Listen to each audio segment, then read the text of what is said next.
إن الحمد لله نحمده ونستعينه ونستغفره ونعوذ بالله من شرور أنفسنا ومن سيئات أعمالنا.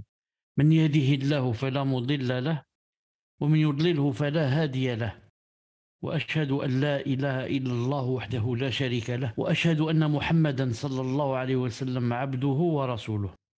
يا أيها الذين آمنوا اتقوا الله حق تقاته ولا تموتن إلا وأنتم مسلمون. يا أيها الناس اتقوا ربكم الذي خلقكم من نفس واحدة وخلق منها زوجها وبث منهما رجالا كثيرا ونساء، واتقوا الله الذي تساءلون به والأرحام إن الله كان عليكم رقيبا. يا أيها الذين آمنوا اتقوا الله وقولوا قولا سديدا يصلح لكم أعمالكم ويغفر لكم ذنوبكم، ومن يطع الله ورسوله فقد فاز فوزا عظيما. ألا إن أصدق الكلام كلام الله، وخير الهدي هدي محمد صلى الله عليه وسلم، وشر الأمور محدثاتها، وكل محدثة بدعة، وكل بدعة ضلالة، وكل ضلالة في النار. حياك الله، تفضل سمير. Marhaban bikum, bienvenue à vous en ce samedi 4 Rajab 1443 de l'Hégire, correspondant au 5 février 2022. Pour ce 12e cours du livre Al-Mu'taqad al-Sahih, la croyance authentique, ouvrage de l'érudit, le noble savant, Abdus Salam ibn Barjas, alayhi rahmatullah, et expliqué par notre cheikh, Abu Abdillah, Mohamed Chalabi, hafidhahullahu ta'ala. Inch'Allah ta'ala, le cours d'aujourd'hui, donc c'est quoi le titre, Samir? La foi au jour dernier. La foi au jour dernier, bi'idhnillah subhanahu wa ta'ala. Naam. Et comme vous savez que la foi au jour dernier, c'est un des 6 piliers. Naam. 6 piliers de la croyance bi'idhnillah subhanahu wa ta'ala. Naam. Natoukkalna Allah subhanahu wa ta'ala. Tfaddal. Il s'agit du jour de la résurrection et ce qui y surviendra comme événement et tourment. Les gens de la Sunna ont la certitude en cela. Comme Allah Ta'ala a dit, selon une traduction du sens, et qui croient fermement à la vie future. Al-Baqarah, verset 4. Donc, les gens de la Sunna, et même tout croyant, toute personne qui dit que je crois en Allah subhanahu wa ta'ala, il doit croire fermement à la vie future.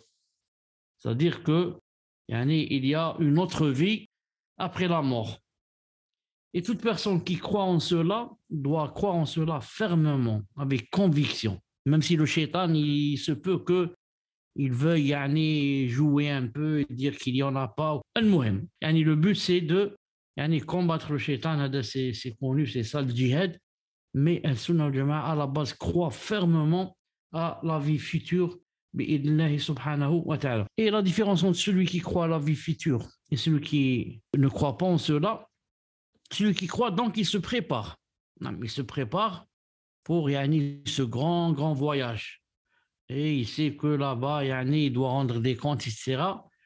Donc, il est là tout en se surveillant. Ce qu'il dit, ce qu'il fait, etc. Et celui qui ne croit pas qu'il y a une vie future, une résurrection, bien sûr, donc celui-là, il va suivre ses passions et il va même dire qu'il faut profiter de cette vie. Il faut profiter de cette vie au maximum, car il n'y a pas d'au-delà. Donc c'est ça, la grande différence. Et il a dit Ta'ala, selon une traduction du sens, Allah, pas de divinité digne d'adoration en dehors de lui. Il vous rassemblera au jour de la résurrection, pas de doute sur cela. Et qui est plus véridique qu'Allah en parole? An-Nisa, verset 87. Donc, dans Sourate An-Nisa, que Allah Azza wa Jal vous rassemblera au jour de la résurrection. Pas de doute sur cela. Un brin de doute sur cela, on n'en a pas. Ce sont les athées qui disent qu'il n'y a pas de résurrection, il n'y a pas d'au-delà, il n'y a pas de vie future. Les gens de la Sunna, et même tous les croyants, on ne peut pas être croyant si on ne croit pas au jour dernier et à la résurrection.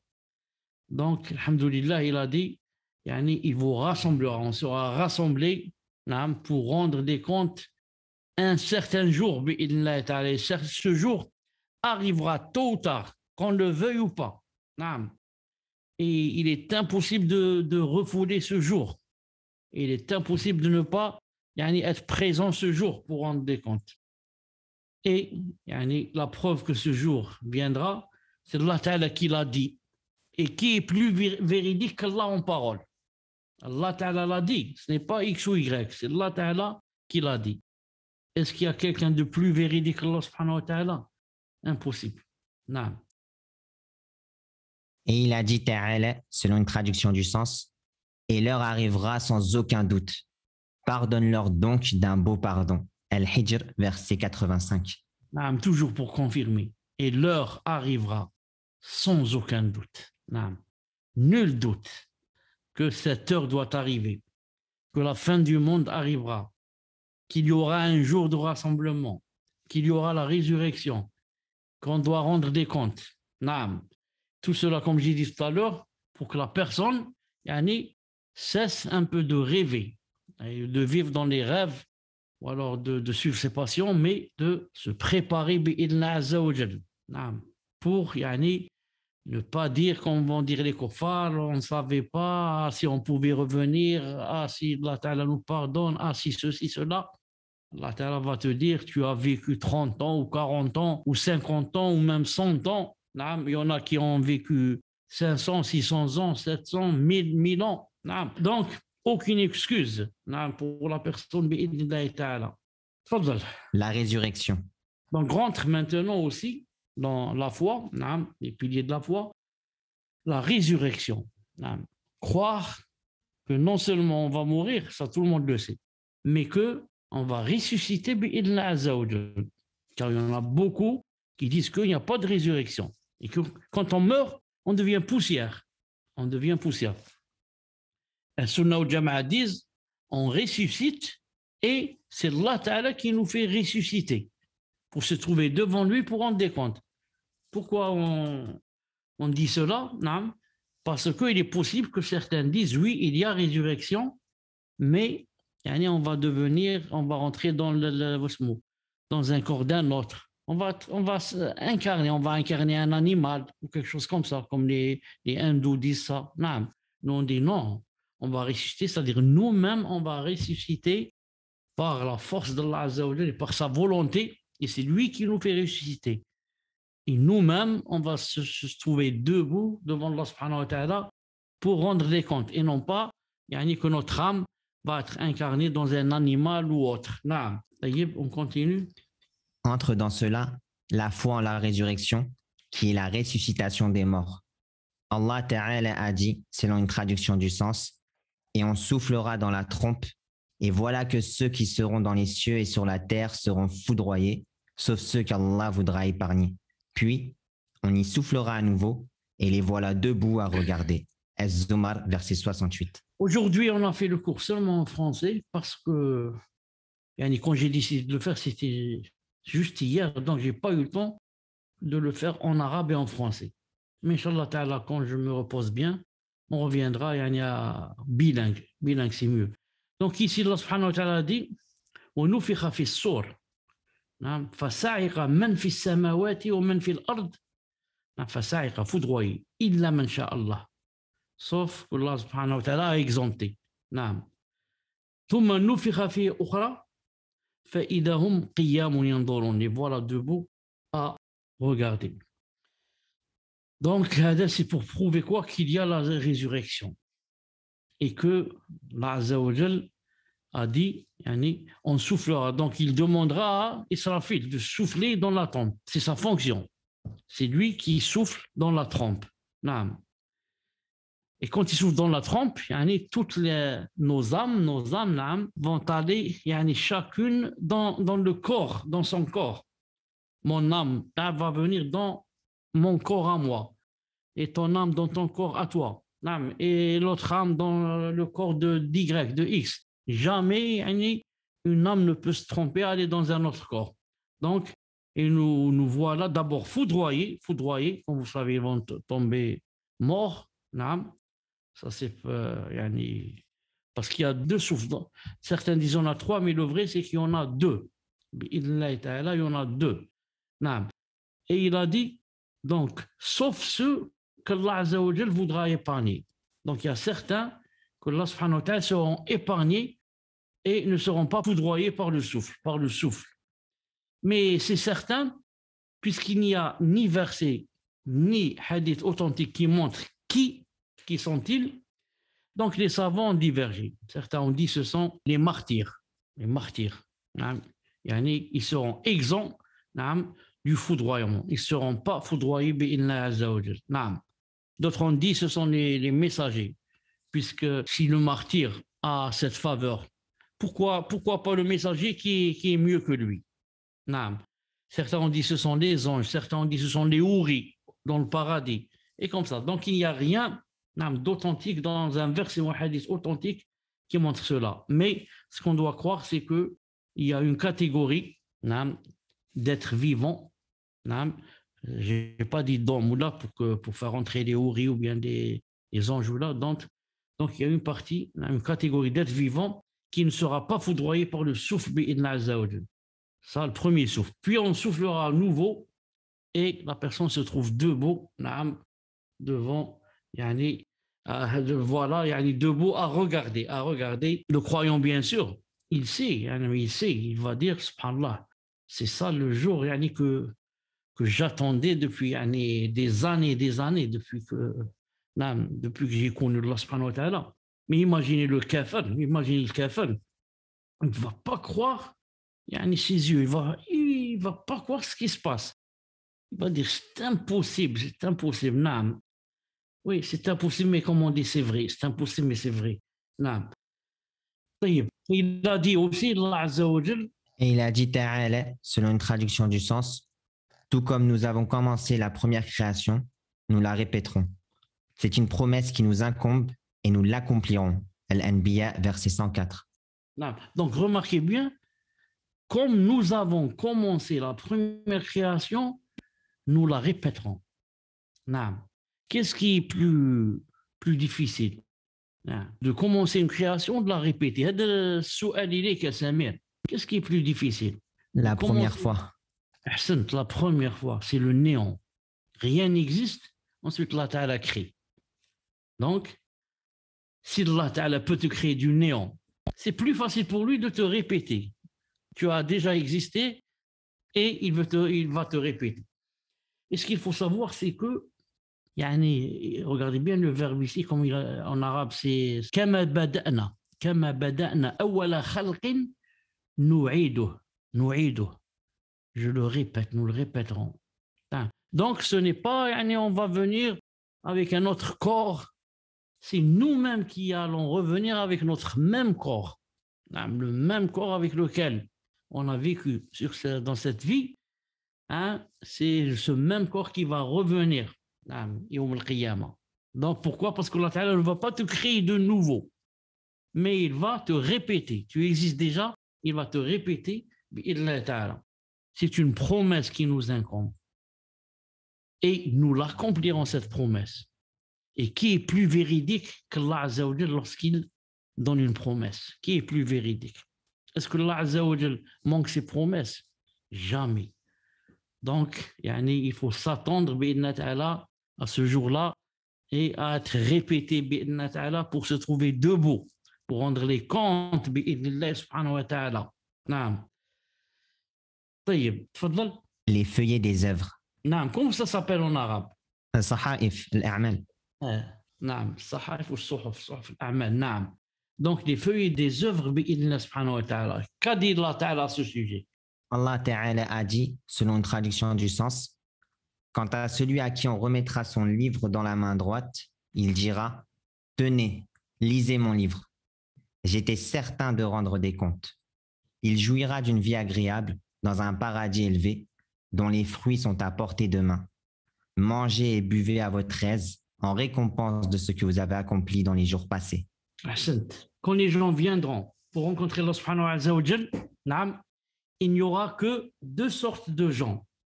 Celui à qui on va remettre le livre dans la main droite, Allah azza wa jal, an nakuna minhum wa an yaj'alana minhum. وأنتم الله عز وجل أيضا لكم أن تكونوا ممن يعطيهم من الله عز وجل الكتاب باليمين. Donc, et il y aura l'autre catégorie qu'Allah Ta'ala nous en préserve, qui va, on va lui donner le livre de la main gauche. Donc, quant à celui à qui on remettra son livre dans la main droite, il dira, tenez, lisez mon livre. Il est tout fier, femme, tout content. Qu'est-ce qu'il a dit? J'étais certain de rendre des comptes. شوف يقين على يقين على يقين, j'avais pas de doute que j'allais rendre des comptes et qu'il y avait un jour où je devais rendre des comptes. Ça veut dire que je me suis bien préparé, alhamdoulilah. Alors, natija, résultat, alors il jouira d'une vie agréable en contrepartie de yani, qu'il était certain de rendre des comptes et il s'était préparé. Où est-ce qu'il jouira d'une vie agréable? À Barbès, dans un paradis élevé, dont les fruits sont à portée de main. Dans ce paradis élevé, quand quelqu'un veut manger ou là, même si l'arbre est très haut, par exemple, la personne n'a pas besoin de grimper l'arbre. Pourquoi? Parce que tous les fruits sont à portée de main.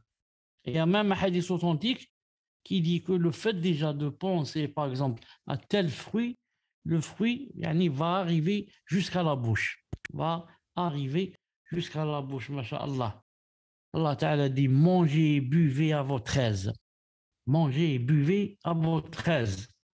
Parce qu'il y en a même certains qui croient que dans le paradis, peut-être on ne mange pas. On ne mange pas parce que sinon, on doit aller aux toilettes. Là, mangez et buvez à votre aise. Pourquoi? En récompense de ce que vous avez accompli dans les jours passés. Donc, il faut bien insister sur cette phrase. Mangez et buvez. Pourquoi? En récompense de ce que vous avez accompli dans les jours passés. Dans les jours passés, ils ont accompli la salat, la zakat, ils sont partis au hajj, ils faisaient les bonnes œuvres, ils prenaient le bien, ils blâmaient le blâmable, ils faisaient la da'wa, mille et une choses. C'est ces choses-là qui ont été les sabab de cette grande récompense. Pour ça, il a dit en récompense de ce que vous avez accompli dans les jours passés. Donc, ils ne passaient pas leur vie à jouer, à suivre les passions, à dormir, c'est tout. Mais plutôt, ils accomplissaient des choses. C'est pour ça qu'il a dit de ce que vous avez accompli dans les jours passés. Quant à celui à qui on va remettre le livre dans la main gauche, Samir, il va nous dire ce qui va lui arriver.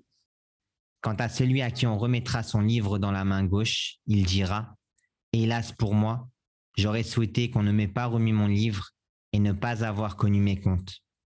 Hélas, si seulement ma mort avait pu être définitive, ma fortune ne m'a servi à rien, ma puissance a disparu. » Subhanallah, il dira « Hélas pour moi, hélas, le regret, le grand regret, là où le regret n'est pas utile, n'est plus utile. Hélas pour moi. J'aurais souhaité qu'on ne m'ait pas remis mon livre. » C'est ça, j'aurais souhaité si on ne m'avait pas remis le livre. Donc, je n'aurais pas su ce qui m'est arrivé. C'est pour ça qu'il a dit ne pas avoir connu mes comptes. Donc, voilà ce qu'il souhaite, puisqu'il sait que son livre, il contient des horreurs. Il sait ce que contient son livre. Donc, il dit j'aurais souhaité de ne pas avoir reçu ce livre. Et par conséquent, ne pas avoir connu mes comptes. Ensuite, le grand souhait, irréalisable. Ah, si seulement ma mort avait pu être définitive. Donc, il voudrait qu'il n'y ait pas de résurrection. Ah, si seulement. C'est pour ça dans le Coran, ils disent aussi ah, si j'étais de la poussière, si j'étais de la terre ou là.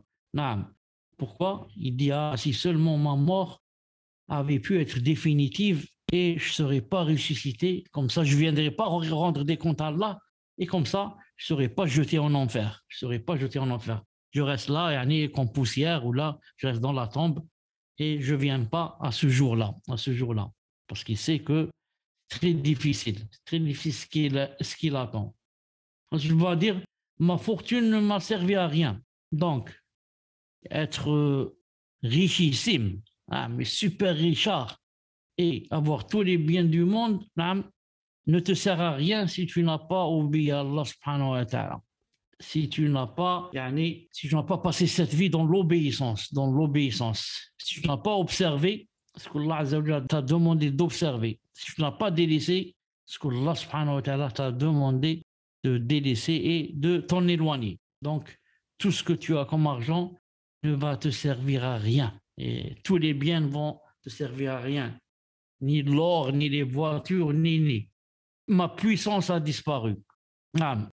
Où sont les généraux que je connais, où sont les soldats, où sont les rois, les ministres, les avions que j'ai, les tanks, les chars, rien. Ma puissance a disparu. C'est-à-dire que même si elle était présente, la puissance, elle n'aurait rien pu faire. Et même si toute la fortune était présente ce jour-là, elle ne ferait rien et ne pourrait rien faire. Parce qu'il n'y a pas dans l'au-delà ce qu'on appelle ici les pots de vin. Ici, on va te jeter en prison. Tu connais quelqu'un, on est vraiment riche, et tu lui donnes quelque chose, ce qu'on appelle un pot de vin, et il ferme les yeux. Là-bas, il n'y a pas cela. Là-bas, il n'y a pas cela. Là-bas, c'est seulement montre-nous ce que tu as fait. Si c'est alhamdoulilah, hasanat, plein de hasanat, là, c'est le paradis. Si c'est le livre, il est plein de sièges, plein d'horreur, la personne va être jetée en enfer. Ensuite, qu'est-ce qu'il a dit? Saisissez-le, mettez-lui un carcan, puis brûlez-le dans l'enfer, puis transpercez son corps d'une chaîne de 70 coudées. Il ne croyait pas en Allah le Très Grand et n'encourageait pas à nourrir le pauvre. Aujourd'hui, il ne trouvera aucun ami chaleureux pour lui épargner le châtiment, ni d'autre nourriture que le pu des gens de l'enfer, dont ne se nourrissent que les pécheurs. Al-Haqqa, versets 19 à 37. A'udhu billah.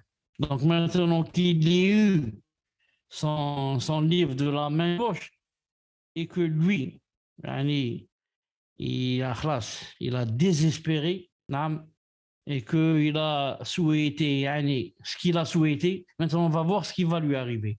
Allah Ta'ala dit, saisissez-le, il demande aux anges, mettez-lui un carcan. Ensuite, brûlez-le dans l'enfer. On va lui mettre un carcan et on ne va pas l'emprisonner dans une maison, dans une chambre. Non, prenez-le en enfer et brûlez-le là-bas. Puis transpercez son corps d'une chaîne de 70 coudées. Allahu Akbar. Donc, ça ne suffit pas qu'on le prenne comme ça, on le jette en enfer, mais avec des chaînes. Et ici, transpercer son corps d'une chaîne. Il n'a pas dit attacher son corps. Transpercer son corps d'une chaîne. Certains exégètes, si vous allez voir par exemple Tafsir Sa'di, il va dire qu'on va lui ramener une chaîne de 70 coudées, on va la faire rentrer par son postérieur et on va la faire sortir de sa bouche. La chaîne. On l'a fait rentrer par son derrière, on l'a fait sortir de sa bouche. On lui dit jetez-le maintenant en enfer.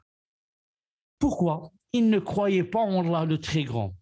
Il disait non, il n'y a pas, ça n'existe pas. Donc, tout ça, c'est rien, c'est pas vrai. Bien sûr, il ne croit pas en Allah et il n'encourageait pas à nourrir le pauvre, c'est bien sûr.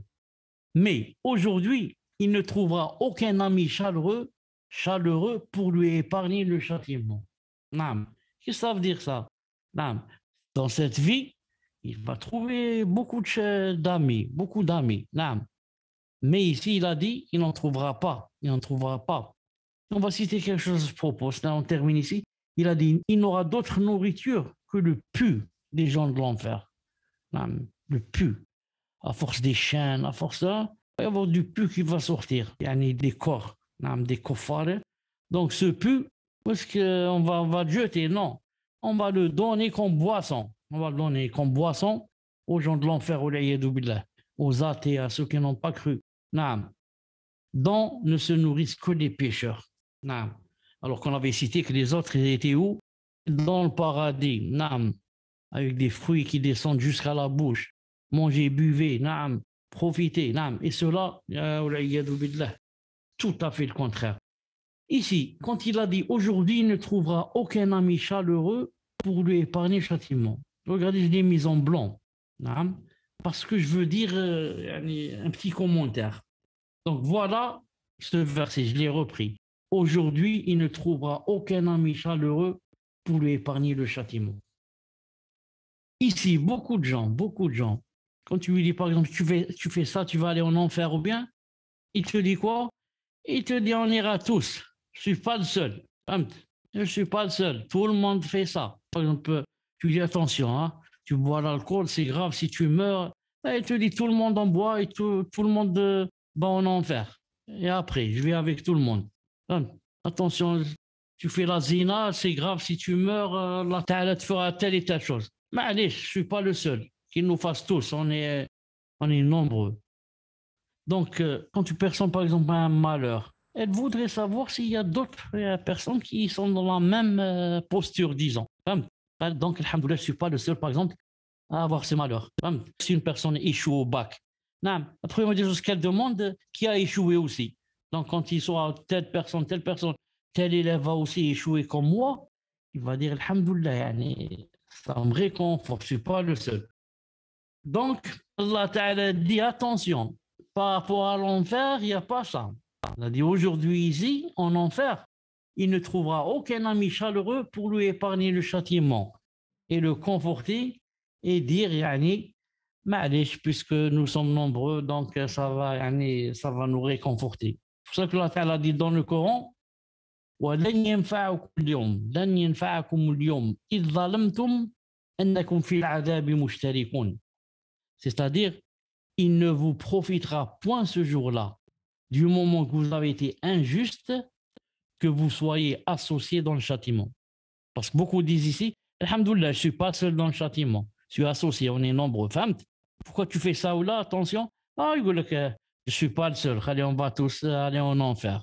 Attention, il dit là-bas, quand tu seras en enfer, même si tu vois des milliers de gens, des milliards comme toi, dans la même position, ça ne va te servir à rien.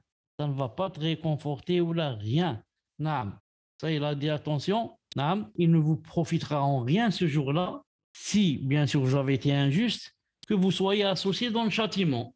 Mais dans cette vie, ça profite. Dans cette vie, s'il y a quelqu'un qui est comme toi, tu dis alhamdoulilah, je ne suis pas le seul. Je suis pas le seul. C'est pour ça, si vous vous rappelez le sahabi, les 3 sahaba qui ne sont pas partis au réseau de Tabouk, qui ne sont pas partis les 3. Ka'b ibn Malik, par exemple, Ka'b ibn Malik, et les 2 autres. La première des choses, quand l'armée est partie, il n'est pas parti lui, qu'est-ce qu'il a fait la première des choses? Il a demandé qui aussi ne sont pas partis. Qui aussi? Pour voir s'il y a des sahaba, des grands sahaba qui ne sont pas partis, au moins ça me réconforte un peu. Je ne suis pas le seul fautif. Il y a des gens avec moi. Donc, Allah Ta'ala veut dire attention, il n'y a pas ça. Il n'y a pas ça. Comme l'a dit. Les balances. Il y a aussi les balances, il y a aussi les balances, nous, ce qu'on sait, c'est qu'il y a la balance. La balance. Mais, pourquoi ici c'est au pluriel? Car dans le Coran aussi, il y a le mot mawazin. Mawazin, au pluriel. Donc, certains ont dit, c'est peut-être d'après chaque personne. Puisque moi, je dois passer par la balance, toi, tu dois passer, l'autre, il doit passer. Donc, par rapport à cela, c'est comme si chacun avait sa balance. Donc, les balances. Et d'autres ont dit non, c'est d'après, par exemple, les les nations. Notre nation a une balance, la nation de Isa a la balance, la nation de Ibrahim a la balance. Ils ont dit, c'est pour ça, c'est le pluriel. Ainsi que la foi. Ainsi que la foi aux balances qui seront disposées le jour de la résurrection, afin qu'aucune âme ne soit lésée. Allah Ta'ala a dit, selon une traduction du sens, ceux dont les balances seront lourdes seront les bienheureux. Al-Mu'minun, verset 102. Sunnah au Jama'a disent qu'il y a une vraie balance. Une vraie. Vous connaissez la balance, ce que c'est? Une vraie balance avec quelque chose comme ça au milieu et 2 plateaux. 2 plateaux. On va mettre sur l'un les bonnes œuvres et sur l'autre les mauvaises œuvres. Et on va voir quelle est la partie qui va descendre et la partie qui va monter. Mais les Mu'tazila et les autres, ils disent non, c'est pas vrai. Il dit, il n'y a pas une balance qu'on va voir comme ça devant nous. Ils ont dit, c'est comme c'est une métaphore. Allah Ta'ala veut dire ici que Yom al-Qiyamah, il y aura quoi? Il y aura la justice, la grande justice, c'est ça la balance. Mais il n'y a pas une balance comme ça. Donc, Sunnah al-Jama'a disent non, c'est le contraire. Ils disent il y a une balance et elle a deux plateaux. Une vraie balance. Sauf qu'on ne sait pas comment qu'elle est exactement. Sinon, il y a la balance. Ensuite, il a dit aussi quant à celui dont la balance sera lourde, il sera dans une vie agréable. Et quant à celui dont la balance sera légère, sa mère destination est un abîme très profond. Quant à celui dont la balance sera lourde, il sera dans une vie agréable, alhamdoulilah. Quant à celui dont la balance sera légère, sa mère, c'est-à-dire sa destination, c'est un abîme très profond. Un abîme très profond qu'Allah Ta'ala nous préserve. Donc, alhamdoulilah, que Yom al-Qiyamah, il y a la balance. Imaginez qu'il n'y ait pas de balance. Là, tu t'es trompé, je ne sais pas ce que tu as fait, aïe, en enfer. Non, alhamdoulilah. Certes, je me suis trompé, j'ai fait telle et telle chose. Premièrement, il y a la tauba. Et s'il n'y a pas la tauba, je n'ai pas fait la tauba, je suis mort sans faire la tauba ou là, alhamdoulilah, il y a la balance. Et moi, je n'ai pas fait seulement les choses mauvaises. J'ai aussi fait de bonnes choses. Peut-être j'ai prié la nuit, peut-être j'ai donné des sadaqas, peut-être j'ai jeûné des nafilas, peut-être j'ai fait des choses. Donc ces choses, Inch'Allah Ta'ala, vont être mises aussi sur la balance. Et, Inch'Allah Ta'ala, si elles sont nombreuses, elles vont faire de sorte que ce que j'ai fait de mauvais ne pourra pas impacter. Pourquoi? Parce que ça sera lourd du côté des bonnes œuvres, Inch'Allah Ta'ala. Donc, on dit, alhamdoulilah, qu'il y a la balance. Et la balance, elle va aider, alhamdoulilah, surtout pour celui qui a fait de mauvaises choses. Et il faut faire de mauvaises choses. On ne peut pas ne pas en faire. Quand je dis il faut faire, ça dit bien sûr, on ne va pas les faire exprès. Mais je veux dire que l'être humain, il n'est pas exempt de faire des péchés. Non. El-Mouhim. Qu'est-ce qu'on va mettre sur la balance? Qu'est-ce qu'on va peser? Premièrement, on va peser les feuilles des œuvres. Non. Nous, vous savez que maintenant, ce qu'on fait, les anges sont en train d'écrire. Ce qu'on fait maintenant, c'est écrit par des anges qui écrivent sur des feuilles ou un livre ou là, comme on dit dans le Coran. Donc, ces feuilles où c'est écrit ce qu'on a fait dans toute notre vie vont être aussi pesées. On va les mettre sur la balance, subhanahu wa ta'ala. C'est les premiers mots. Deuxièmement, les œuvres elles-mêmes, la salat, la zakat, le Coran qu'on a lu, le hajj qu'on a fait, la sadaqa qu'on a donné, les œuvres elles-mêmes, on va les mettre sur la balance aussi. Prenez par exemple le hadith où le prophète sallallahu alayhi wa sallam a dit dans un hadith authentique, il a dit kalimatan khafifatan hadisan thaqilatan fil mizan. Il a dit deux mots, habibatan rahman, aimé par le miséricordieux, c'est-à-dire aimé par Allah subhanahu wa ta'ala, légère sur la langue, parce que c'est juste subhanallah bihamdihi, subhanallah al-azim. Donc, deux mots légers. Il a dit lourd sur la balance, thaqilatan fil mizan, lourd sur la balance. Donc, ces mots, subhanallah bihamdihi, ça va, ils vont venir et ils vont être mis sur la balance. C'est pour ça qu'il a dit lourd sur la balance. Donc, on va peser les feuillets, on va peser les œuvres. Qu'est-ce qu'on pèse encore? On pèse les personnes. Non, on pèse les personnes.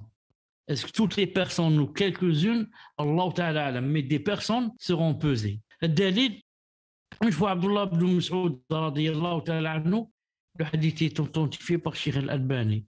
Abdullah ibn Mas'ud, une fois, radiyallahu ta'ala anhu, avait grimpé un arbre et il y avait du vent et ça montrait son tibia. Donc les Sahaba ont vu que son tibia était vraiment mince. Quand il était maigre, ils ont un peu comme ri ou souri. Il a dit, sallallahu alayhi wa sallam, vous riez. Il a dit, wallahi, que tibia le tibia de Abdullah ibn Mas'ud, qu'il sera plus lourd dans la balance demain Yawm al-Qiyamah que le mont d'Uhud, le mont de Uhud. Wallahi que le tibia d'Abdullah ibn Mas'ud sera plus lourd que le mont de Uhud. Or, Allah Ta'ala va pas enlever le tibia de Abdullah ibn Mas'ud, va le couper et le mettre sur la balance. Ça veut dire que lui-même, Abdullah ibn Mas'ud, sera mis sur la balance. Et le tibia avec, bien sûr. Donc, ça, c'est une preuve que certaines personnes seront pesées aussi. Et la preuve aussi que les personnes sont pesées, c'est qu'Allah subhanahu wa ta'ala dit dans un verset que vous connaissez tous dans Sourate Al-Kahf. أولئك الذين كفروا بآية ربهم ولقائه فحبطت أعمالهم فلا نقيم لهم يوم القيامة وزنا. Sourate Al-Kahf, à la fin. Ceux-là qui ont nié les signes de leur Seigneur ainsi que sa rencontre, leurs actions sont donc vaines. Nous leur assignerons pas de poids au jour de la résurrection. Sauf le mot poids. Ça veut dire ils ne vont pas être pesés le jour de la résurrection. La nuqimu lahum yawm al-qiyamati waznan. On ne va pas les peser, ceux-là, les kuffars, ceux qui n'ont pas cru, etc. Donc ça prouve que d'autres seront pesés. Et ceux-là, comme châtiment, ils vont pas être pesés bi'idnillah. Non. L'intercession, ainsi que la foi à l'intercession au lieu de rassemblement. Elle est de plusieurs sortes. L'intercession majeure, elle est spécifique au prophète Mohammed sallallahu alayhi wa sallam. Elle se produira pour les gens sur le lieu de rassemblement afin qu'on juge entre eux. Alhamdulillah, qu'Allah Azza wa Jal a légiféré cette intercession. Non. Car elle va aider beaucoup de gens et sauver beaucoup de gens bi'idna subhanahu wa ta'ala. Taïb. Mais comme il y a beaucoup de sortes d'intercession, on va parler d'abord de l'intercession majeure. Celle-là, c'est la plus grande. Elle est spécifique au prophète, le prophète Mohammed alayhi salam. Celui a cette intercession. Taïb, ça, si vous vous rappelez, quand les gens viendront Yawm al-Qiyamah et attendront pour que vienne Allah Azza wa Jal dans une journée longue de 50 000 ans, et bien sûr, le soleil est très proche de la tête et dans une situation qu'on ne peut pas décrire. On ne peut pas décrire. Ils voudront que Allah subhanahu wa ta'ala vienne pour les juger. Allah subhanahu wa ta'ala, qui peut avoir le courage ou l'audace ou d'aller lui dire de venir. Les gens voudraient que vienne Allah subhanahu wa ta'ala, mais il n'y a pas d'issue. Comment faire pour que Allah subhanahu wa ta'ala vienne? Donc, ils vont dire pourquoi on ne va pas voir Adam alayhi salam, c'est lui que Allah ta'ala a créé en premier, c'est lui auquel les anges se sont prosternés, c'est lui ceci, c'est lui cela. Ils vont lui dire ces choses-là pour qu'il aille demander à Allah subhanahu wa ta'ala de venir et Adam alayhi salam va refuser. Et il va dire allez voir Nuh. Ils vont dire la même chose à Nuh alayhi salam, va dire allez voir par exemple Ibrahim. Ibrahim va dire allez voir Isa. Isa va dire allez voir Muhammad sallallahu alayhi wa sallam. Et enfin, quand ils vont venir chez Muhammad sallallahu alayhi wa sallam, et il va aller se prosterner devant Allah subhanahu wa ta'ala, faire des doigts, etc. Et de demander à Allah de venir intercéder pour que les gens soient jugés, c'est tout. C'est pas pour aller au paradis ou là, juste pour être jugés. Toujours, je donne un exemple pour approcher du cœur. Et lillahi al-mathalul a'la. C'est comme si maintenant, imagine que tu ailles au tribunal. On te dit de venir à 8 h du matin. 8 h, tu es là-bas et tu attends. 9 h, il n'y a pas de juge. 10 h, 11 h, midi, 13 h, il n'y a pas de juge. 14 h, 15 h. Est-ce que tu peux aller frapper, par exemple, à la porte du juge et lui dire, monsieur, venez. On est fatigué ou là. C'est pas possible. Il va te jeter en prison. C'est une personne. Imagine Allah subhanahu wa ta'ala. Comment faire pour qu'ils viennent et juger. Donc, il n'y aura de solution que le prophète sallallahu alayhi wa sallam aille faire se prosterner et faire yusni alayh, faire ses éloges. Va faire des éloges de Allah subhanahu wa ta'ala. Ensuite, Allah ta'ala va venir donc pour juger seulement. Ça s'appelle l'intercession majeure. Celle-là, elle est propre à notre prophète Mohammed sallallahu alayhi wa sallam. Aucun des messagers ne peut faire cette intercession bi'Allah Azza wa Jal. Ensuite, il y a l'intercession. L'intercession pour qu'on ouvre la porte du paradis à ses habitants, elle est spécifique au prophète alayhi salatu wassalam. La même chose. Personne, même après être jugé, et tu sais que tu dois, Inch'Allah Ta'ala, tu vas aller au paradis, mais c'est pas possible d'y entrer. Pourquoi? Le paradis est fermé. Et donc, comment rentrer? C'est facile. Il faudrait que le prophète Mohammed sallallahu alayhi wa sallam vienne frapper le premier à la porte pour qu'on lui ouvre. S'il ne vient pas, personne ne peut rentrer au paradis, même si tu fais partie, Inch'Allah, des gens du paradis. Donc, il y a de l'intercession, c'est pour qu'on ouvre la porte du paradis. C'est seul notre prophète, alayhi sallam, Mohammed, qui aura cette grande faveur. C'est lui seul qui, lorsqu'il va frapper à la porte du paradis pour la première fois, on va lui ouvrir. Si tous les autres messagers vont frapper à la porte du paradis, on ne va pas leur ouvrir. On va leur dire, attendez que vienne Mohammed sallallahu alayhi wa sallam. Donc, elle dit, c'est vraiment un haut degré, très très haut degré du prophète sallallahu alayhi wa sallam. Elle dit, c'est l'intercession de l'ouverture de la porte du paradis. Une autre intercession. L'intercession pour alléger le châtiment pour ceux qui le méritent, elle est spécifique au prophète alayhi salatu wassalam quand il intercédera pour son oncle Abu Talib afin qu'on allège son châtiment dans le feu de l'enfer. Cela en tant que rétribution du bien qu'il lui a apporté, le mal qu'il repoussait de lui, et parce qu'il se mettait en colère pour lui, alayhi salatu wassalam. Ceux qui vont entrer en enfer, parmi les kuffars, vous savez qu'il est impossible que quelqu'un en sorte. C'est pas comme le musulman, le croyant. Le croyant, quand il rentre en enfer, s'il rentre, il sortira un jour pour rentrer au paradis. Mais le kafir, non. Quand il rentre en enfer, il ne sort jamais. Et le contraire pour le paradis. Quand quelqu'un rentre au paradis, il n'en sort jamais. Comme a dit Ta'ala, la yabruna anha hiwala, dans Sourate Al-Kahf. Donc le paradis, quand on y rentre, on n'en sort jamais. Et l'enfer, quand la personne rentre, on va voir. Si c'est un musulman, il ressortira un jour. Si c'est un kafir, il ne sortira jamais. Maintenant, les kafirs qui sont dans l'enfer, qui n'en sortiront jamais. Le châtiment sera toujours le même. Et peut-être même que ça va aller en crescendo, ou le contraire, ça va aller du faible vers le fort. Et personne ne peut faiblir ou les aider en ce sens que, par exemple, on va leur alléger le châtiment. Le kafir, c'est toujours de plus en plus fort, billah. Mais l'oncle du prophète, Abu Talib, la seule créature parmi les kuffars, dans lequel Allah subhanahu wa ta'ala va alléger le châtiment. Pourquoi? Parce que Allah ta'ala est tellement juste, subhanallah, que quand il a vu que ce kafir, Abu Talib, a beaucoup aidé son neveu, le prophète alayhi salam, donc Allah ta'ala a permis au prophète, à notre prophète islam, de reconnaître ce bien que lui faisait son oncle.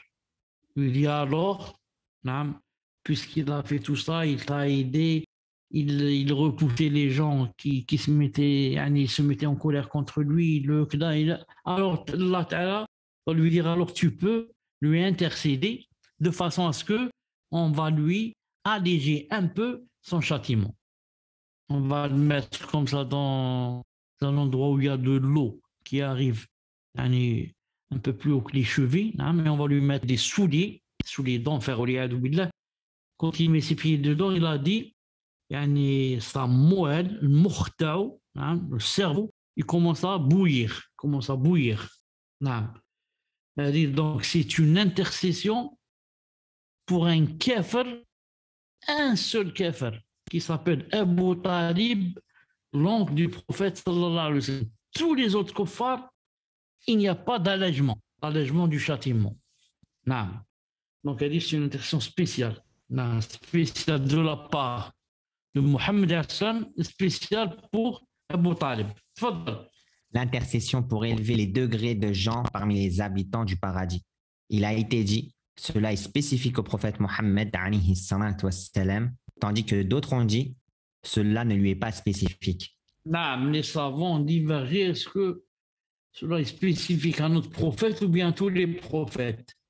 C'est le fait de quoi? D'élever les gens parmi les habitants du paradis. Entrer au paradis, Inch'Allah Ta'ala promis pour tout croyant, mais le paradis, attention, celui qui plus on monte, plus c'est mieux. Plus on monte, plus c'est mieux.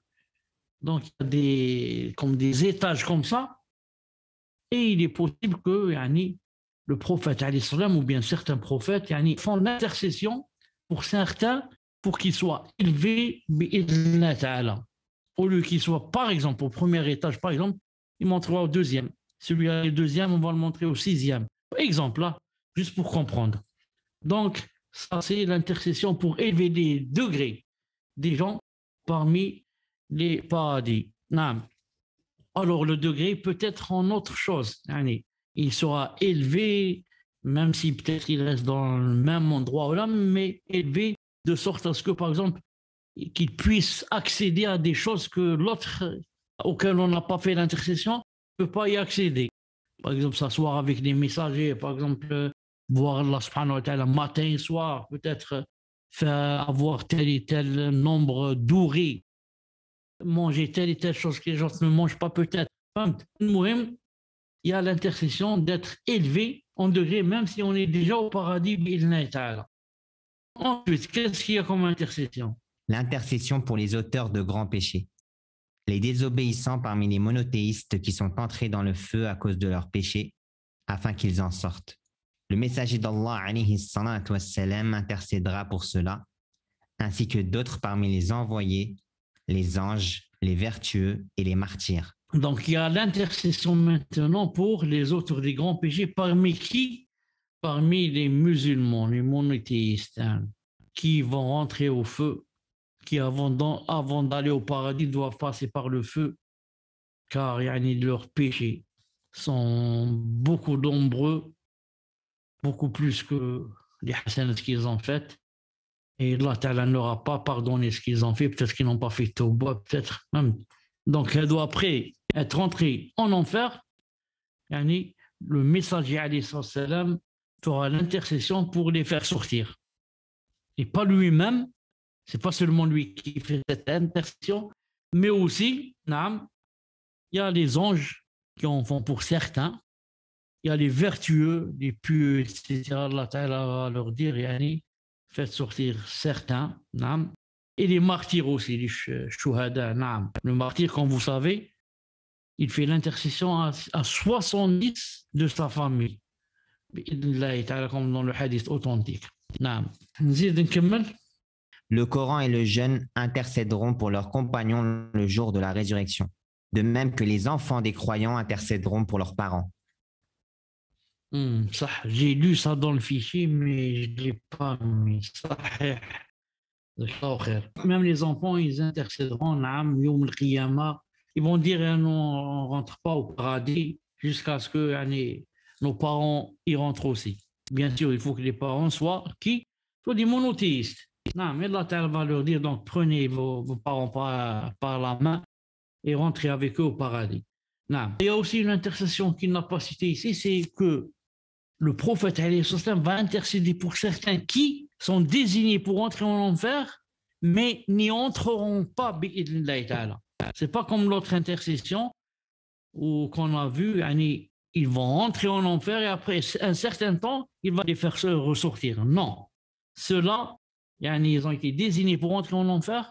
Ensuite, le prophète, avant qu'ils n'entrent, va leur intercéder. Il va dire, Ya Allah, Ya Allah. Et il va accepter son intercession bi'idna subhanahu wa ta'ala. Pour savoir juste, pour savoir une chose, quand quelqu'un veut intercéder, que ce soit un prophète ou une autre personne, un pieux ou un vertueux ou là, il ne peut pas intercéder comme lui, il veut, comme bon lui semble. Il va dire, je vais intercéder à mon oncle, à mon cousin, à mon voisin, à mon directeur, à mon je ne sais pas qui. Mais Allah Ta'ala, comme dans le Bukhari, il a dit, il va lui mettre يعني les hudud, hein, il va lui dire par exemple كيف hudud Les en limites. français? Des limites, جزاك الله خير, des limites. Par exemple, le kafir, tu ne peux pas lui faire d'intercession. Le croyant qui a fait telle et telle chose, par exemple, tu ne peux pas lui faire une intercession. Donc, il va faire des limites. Il sera limité dans l'intercession, car pas tous les gens méritent qu'on leur fasse l'intercession. Il y a des gens que Allah Ta'ala donne l'accord pour que tu lui fasses l'intercession بإذن سبحانه وتعالى. طيب الصراط تفضل pour le صراط. نعم الشيخ, juste avant le pont, il y avait le bassin normalement. Donc, تفضل اقرا لنا ce qu'il y a par rapport à quoi? Qu'est-ce que tu as dit, c'est quoi? Le bassin. طيب, j'ai oublié de le mettre. فهمت؟ نعم. Il faut m'excuser. Hein? Au contraire, cheikh, au contraire. Le bassin, ainsi que la foi au bassin. Le bassin de notre prophète Mohammed, alayhi salatu wassalam. Son eau est plus blanche que le lait, plus savoureuse que le miel. Son odeur est plus agréable que celle du musc. Quiconque en boit une gorgée n'aura plus jamais soif. Donc, il faut croire aussi que ce jour-là, il y aura un bassin. Est-ce que c'est un bassin spécifique à notre prophète sallallahu alayhi wa sallam, ou bien tous les autres messagers auront aussi un bassin? Le plus juste, Inch'Allah Ta'ala, c'est que même les autres messagers auront un bassin bi'idna azza wa jal. Comme dans le hadith authentique où le prophète sallallahu alayhi wa sallam a dit Inna li kulli nabi yani hawdan. Donc chaque nabi, chaque prophète aura un bassin. Mais cela va sans dire que le bassin de notre prophète sallallahu alayhi wa sallam, c'est le meilleur. Puisque lui-même, c'est le meilleur des messagers. Donc son bassin, bi'idna azza wa jal, c'est le meilleur. Ce bassin, qu'est-ce qu'il y a dans ce bassin? Quand les gens seront debout ce jour-là, 50 000 ans, ce jour-là qui dure 50 000 ans, et le soleil au-dessus de la tête, avec la peur qu'on a dans le cœur, sûrement qu'on aura soif, très très très soif. Et comment faire? Ça, c'est pas dans le paradis. Ça, là où on attend pour être jugé. Comment tu vas faire pour boire? Tu vas boire un supermarché où il n'y a rien ici. Non. Donc, il y a un bassin, alhamdoulilah. Il y a un bassin. Donc, les gens vont quoi? Vont se diriger vers le bassin pour y boire. Qu'est-ce qu'il y a dans ce bassin? Il y a de l'eau. Mais quelle eau? L'eau qu'on a nous, l'eau des salés? Non. Une eau dont la couleur est plus blanche que le lait, d'abord. Ensuite, plus sucrée que le miel. Imaginez le miel, quand vous prenez une cuillère, vous la mettez sur la langue, vous trouvez que c'est très sucré. Imaginez cette eau-là qui se trouve dans le bassin. Ensuite, elle a une odeur meilleure que l'odeur du musc. Nous, notre eau est inodore, n'a pas d'odeur, ça. Mais elle est celle du bassin, avec une odeur meilleure que celle du musc. Ensuite, dans ce bassin, il y a aussi des récipients pour boire. Comment tu vas boire? Avec ta main, ce n'est pas possible. Des récipients. Les récipients, il a dit plus beau que les étoiles brillantes qui brillent. Et le nombre est plus nombreux que le nombre des étoiles aussi. Et celui qui boit de ce bassin n'aura jamais plus soif. Celui qui boit de ce bassin n'aura jamais plus soif. Nous, Allah subhanahu wa ta'ala, qu'il fasse qu'on soit de ceux qui en boivent. Malgré cela, il y a certains musulmans qui vont être privés d'en boire. Comme dans le hadith authentique, il y a certains gens qui vont venir pour boire, et les anges vont les chasser. Ensuite, le prophète va dire, mais ceux-là, ils font partie de ma ummah. Et les anges vont dire, tu ne sais pas ce qu'ils ont fait après toi. Quand il va savoir ce qu'ils ont fait après lui, il va dire, donc, à peu près, qu'Allah vous éloigne, Les savants ont dit, ce sont les gens de la bid'a. Ce sont les gens de la bid'a que Allah subhanahu wa ta'ala nous préserve. Ce jour-là, il va essayer d'aller boire de ce bassin. Allah ta'ala l'en privera. Imagine-toi, dans cette vie, tu as adoré Allah subhanahu wa ta'ala en insultant Aïcha radiallahu ta'ala anha. et en la diffamant, en disant qu'elle a fait zina ou l'iyadou billah. C'est ça l'islam. Tu adores Allah subhanahu wa ta'ala en insultant les sahaba et en disant d'eux que ce sont des kuffars. Ce sont des kuffars. Toi, tu es le croyant. Ce sont eux les kuffars radiallahu ta'ala anhum. Donc imaginez celui-là, yani, il va yom al-qiyamah, il va essayer de boire de ce bassin. Il en sera expulsé. Ya khabith. Allez, al-muhim, qu'Allah Azza wa Jal nous aide à ce qu'on boive de ce bassin ce jour-là. Tfadal par rapport au pont. Par rapport au pont. Le pont, ainsi que la foi au pont dressé au-dessus de l'enfer, les gens le traverseront selon la mesure de leurs œuvres. Le premier sera tel l'éclair, puis comme le passage du vent, puis comme le passage de l'oiseau, tandis que le prophète sallallahu alayhi wa sallam sera debout sur le pont disant « Ô Seigneur, sauve-les, sauve-les » jusqu'à ce que les œuvres des serviteurs se montreront insuffisantes, à tel point que l'homme viendra et ne pourra avancer autrement qu'en rampant. Il faut croire que ce jour-là, il y a un pont. Et les savants disent sur ce pont qu'il est plus fin qu'un cheveu et plus tranchant, plus tranchant qu'une épée. Reste que cette phrase très célèbre, très connue, cette phrase ne vient pas du prophète sallallahu alayhi wa sallam, mais de certains sahaba comme Abi Hurayra et Abi Dharr, avec un isnad sahih bi'idna subhanahu wa ta'ala. Mais reste que ça a le même jugement. Comme on dit en arabe, c'est au hukm marfou'. Car Abu Dharr ne peut pas dire comme ça des choses de sa tête, ou Abu Hurayra ne peut pas décrire le pont comme ça de sa tête s'il n'avait pas entendu du prophète sallallahu alayhi wa sallam. Donc, il y a un hadith sahih qui dit que ce pont-là, c'est dahd zaliq. C'est-à-dire, si, quand la personne met les pieds dessus, c'est glissant, très glissant. À part que c'est comme un cheveu. En plus de cela, c'est très glissant.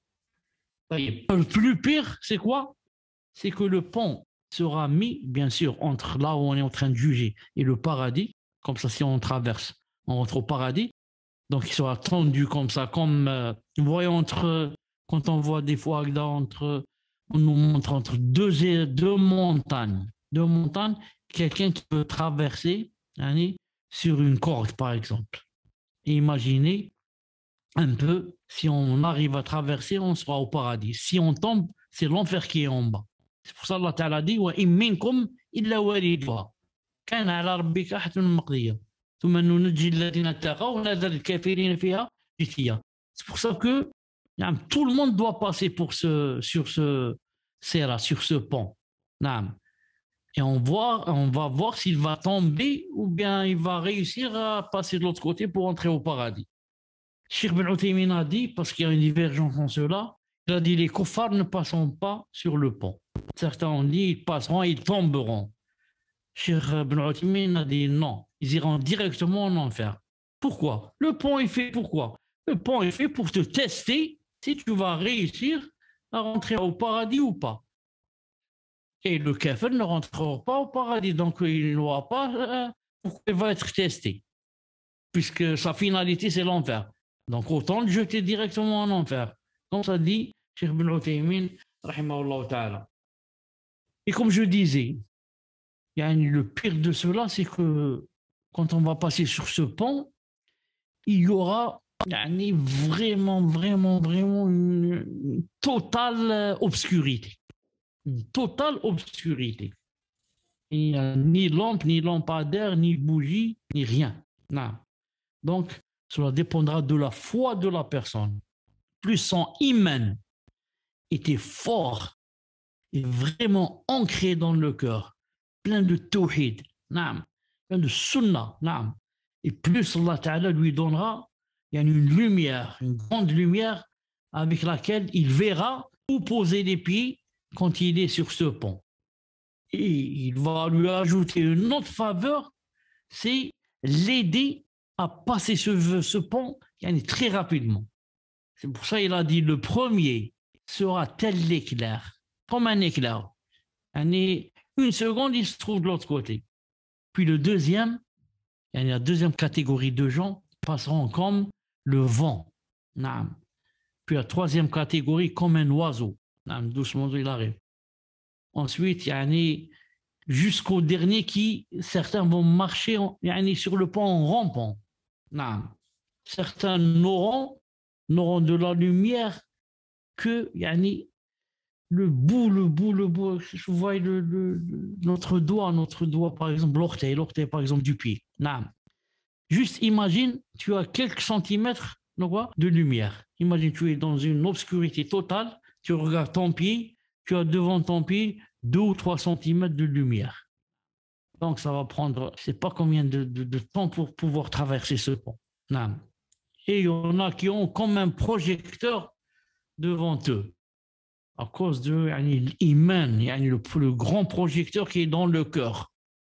Celui-là, il va être extériorisé pour que la personne voit comme ça et passe comme l'éclair, comme j'ai dit, comme l'éclair. Allah subhanahu wa ta'ala nous aide à traverser ce pont ce jour-là. Et sur les 2 flancs du pont se trouvent des crochets suspendus, auxquels on a donné l'ordre de saisir des personnes. Les uns seront écorchés mais sauvés, tandis que les autres seront jetés poings et pieds liés dans le feu. Et nous croyons en tout ce qui est venu dans le livre et la sunna comme information sur ce jour et ses tourments, qu'Allah nous aide à les traverser. Pour continuer sur les 2 flancs du pont, avec tout ce qu'il y a comme check-in, se trouvent des crochets suspendus, auxquels on a donné l'ordre à ces crochets de saisir les personnes qui veulent passer par ce pont. Donc, les uns seront écorchés, mais alhamdoulilah, sauvés. Ceux qui vont doucement, les crochets auront le temps de les écorcher. Et celui qui passe vite comme l'éclair, bien sûr, même le crochet ne peut pas l'écorcher. Il a dit, tandis que d'autres seront jetés, poings et pieds liés, dans le feu, billah. Il va être jeté d'en haut et tomber dans Jahannam qui l'attend en bas. Qu'Allah Ta'ala nous préserve, il a dit, nous croyons tout ce qui est venu dans le livre de la Sunna comme information sur ce jour dernier et ses tourments. Qu'Allah Ta'ala nous aide à les traverser. Donc maintenant, si on sait tout cela, l'essentiel c'est quoi? C'est de se préparer. Et de ne pas se laisser aller, se distraire, jusqu'à ce que la personne voit les anges devant elle qui sont venus pour lui prendre son âme, et elle commence à dire, ah, si ceci, ah, si cela, ah, si Allah Ta'ala m'ajoute 1 minute, ah, si Allah Ta'ala m'ajoute 1 jour, ah, si ceci, je ferai ceci, j'irai au Hajj, je prierai la nuit, je jeûnerai le jour. Pourquoi tu ne le fais pas maintenant?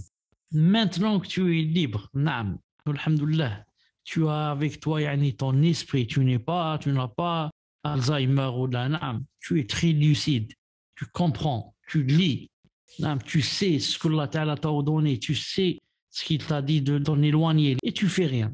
Et tu laisses jusqu'à ce que viennent les anges pour ôter l'âme, que la personne commence à regretter ou la laisse jusqu'à ce que le jour du rassemblement, il commence à pleurer, je ne sais pas. Donc, on demande à Allah subhanahu wa ta'ala de l'aide, et qui nous aide, Inch'Allah ta'ala, à ce qu'on se prépare pour ce jour qui viendra indubitablement, qu'on le veuille ou pas. Et le meilleur de nous, c'est celui qui s'est préparé comme il le faut, bi'idhnillahi azza wa jal. Wa la yukallifu Allahu nafsan illa wus'aha. Allah ta'ala ne te demande pas de faire l'impossible, de faire des choses qui sont au-dessus de ta capacité, mais ce sont des choses qu'on peut faire, alhamdoulilah, des choses qui, quand on les fait, on sent aussi un plaisir, alhamdoulilah. Sauf quand tu adores Allah Ta'ala, quand tu fais une nafila, même si c'est un peu fatigant ou là, alhamdoulilah. Je dis subhanakallahumma wa bihamdik, ashhadu an la ilaha illa ant, astaghfiruka wa atubu ilayk.